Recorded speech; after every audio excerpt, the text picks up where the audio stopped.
So a commonly asked question in the comments below, especially on my vlog style videos, is how do I capture the POV footage of the photography?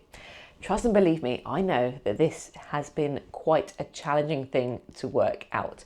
It's really easy to get into carrying a whole nother video setup, which can become quite intrusive, especially if you're just shooting by yourself.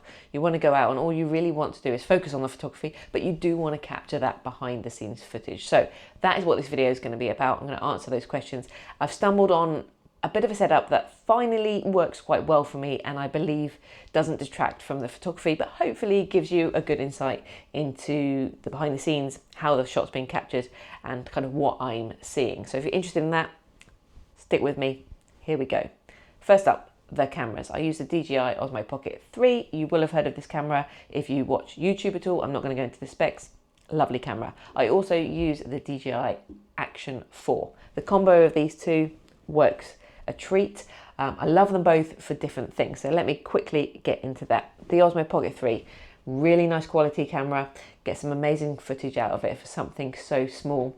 And the gimbal factor, you've got great stability and you can get some amazing shots out of it. You can shoot in full manual if you wish. You can shoot in log, so you have full creative control of the footage that comes out of it. I love it for all of those reasons. It's brilliant. I love getting B-roll with it. I love shooting A-roll like this. I'm actually shooting on it at the moment. However, the only downside to this camera is, although it's called an Osmo Pocket, I don't find it's very good for sticking in your pocket. It's a little bit fragile, namely because it has a gimbal.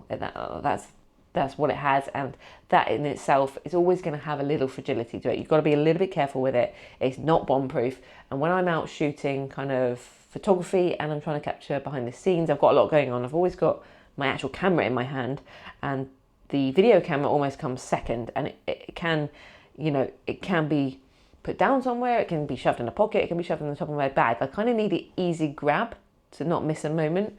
So sometimes I don't find this the most useful camera. Where this comes really well into play in my setup is if I'm shooting a little bit more rural or landscape, because I can put it on this little tripod, put it over there, I can walk into the frame and shoot. I can't do this so much in a city, which I've shot more of recently, because frankly it will probably get stolen.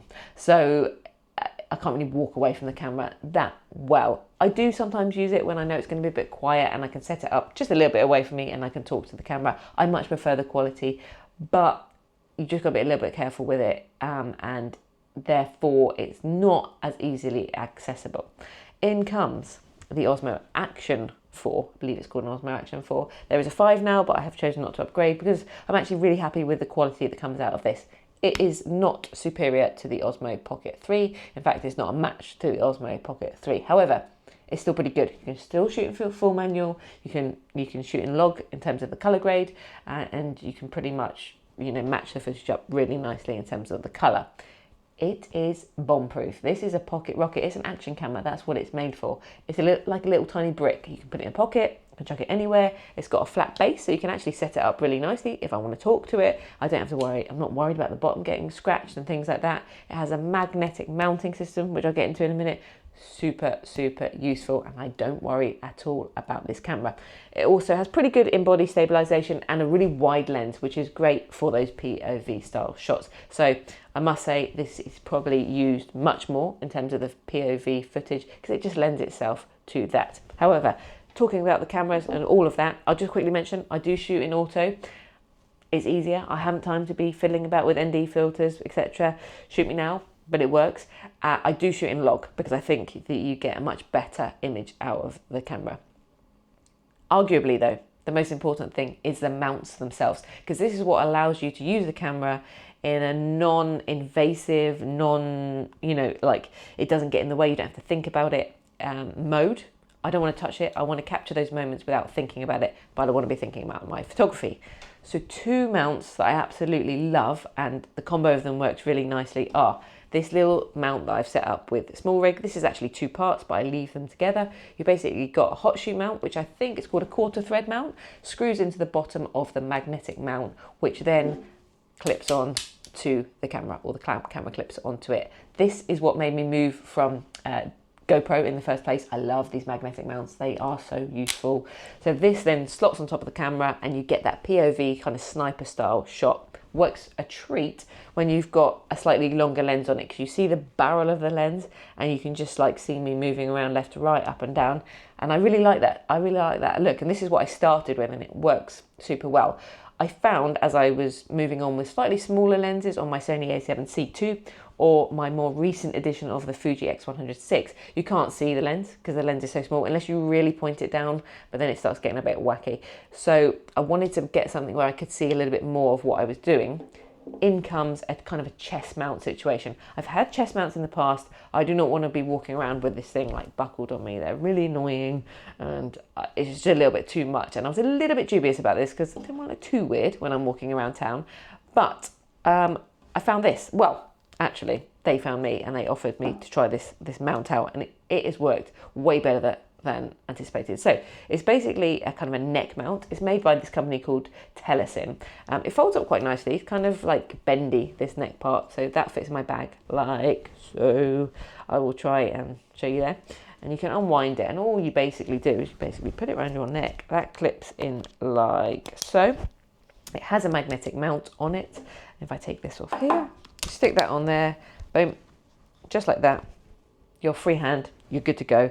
And this I use just in the normal wide, the de-warped mode, and not even the ultra wide. And if I hold my camera out when I'm shooting and I'm using my screen and things like that, you get a really nice image of the back of my camera and indeed what's going on around and behind and what I'm actually shooting. And then I love sharing the comparison of that and then the final photo. Depending on the lens, it's just really interesting to see the comparison. I love that when I'm watching other people's videos. So I'm pleased to have been able to sort of get this set up. Super easy. I can just hit record on the top, shoot away, hit stop. It's as simple as that. Also, because of the magnetic mounts, you can literally just unclip it. And this works for both of them. I can shoot with it freehand. I can turn it around. I can talk to the camera. I can vlog to the camera. I can put the camera down on a wall or something and just start talking, do a little time lapse. It works really, really well. Pop that on the top there and you're good to go. It's actually quite a nice way to carry the camera also. And I think it's reasonably low profile. I mean, obviously you can see it, but you know, it works. So overall, those two things just work so well and enable me to concentrate on the photography and hopefully get some nice behind the scenes that you enjoy watching. The only other thing to mention is I do use this very slimline Ulanzi tripod for the Osmo Pocket 3. If I do that kind of place it over there, walk around and shoot the photo, that works well as well because you don't want anything too cumbersome. But I will link everything down in the description below if you want to go and check them out. If you do have any questions, drop them down below as well. But what I'm really keen to know is what kind of POV style shot do you think looks better? The one on the top of the camera, sniper mode, or the kind of chest mounted like POV, hands and camera? Maybe a combination of both. But I've been testing out this style a little bit more recently because I picked up this mount and I'm pretty happy with it. It works well, both work well. I enjoy doing both and neither are particularly troublesome for me. So I would just be intrigued to know what you prefer watching. So let me know down below.